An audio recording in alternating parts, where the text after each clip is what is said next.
All right, so it's time to finish up that quiche that we started this morning.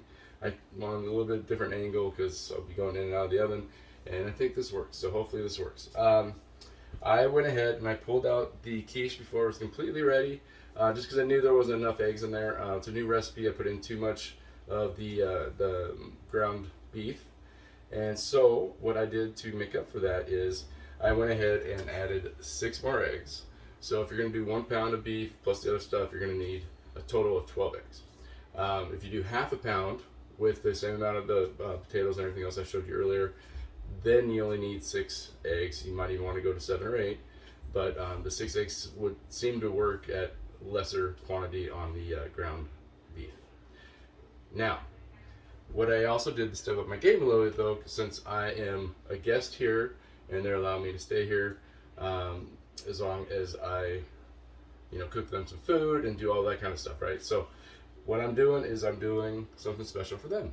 So when I took this out of the oven, it was pretty much mostly ready, but it wasn't really a quiche. It was more of like a ground beef dish with eggs and everything else in it.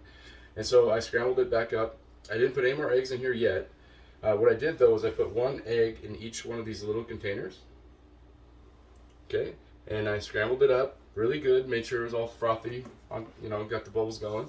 And then I added about 2 spoonfuls of this. I made sure I got ground beef, and I made sure I got a little bit of everything on that spoonful, and I put it into each one of these containers individually, and then I mixed it around.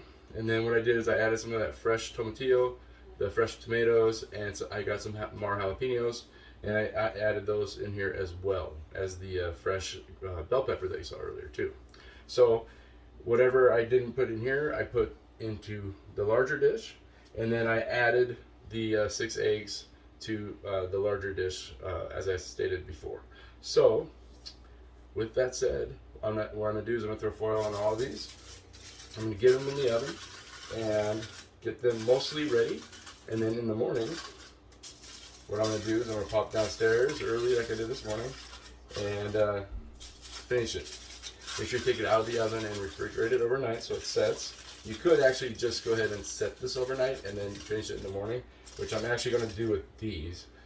This one is the one I meant I was going to get mostly done tonight, and then in the morning I don't want to burn it, so I'm going to make sure that it's just left a little underdone so that in the morning when I get out here I can put it back in the oven for a few minutes and it will finish cooking and not get all brown and kind of gross. But with these, what I'm going to do is I'm going to put these in the refrigerator overnight, and then in the morning I'm going to pop them in the oven and they're going to get cooked straight through, fresh for that morning's breakfast. It's going to be delicious. So I love you watching my videos. I am trying to do as many as I can, and with your support, tell your friends, your family. I would really appreciate it this holiday season. I too have a family and children and stuff like that. I had to close a restaurant, so any help that you can give us, I truly appreciate. And in help, I don't mean financial. I just mean hit subscribe, send this page to friends, send it to relatives, and have them subscribe. If I get a few more subscribers, I might actually start getting paid at doing this gig. And I love it, and I know you like watching our videos. And if I start getting paid, I can hire people to do all this other stuff that I'm not very good at. Obviously, okay, shadows. All right, cheers. Appreciate it.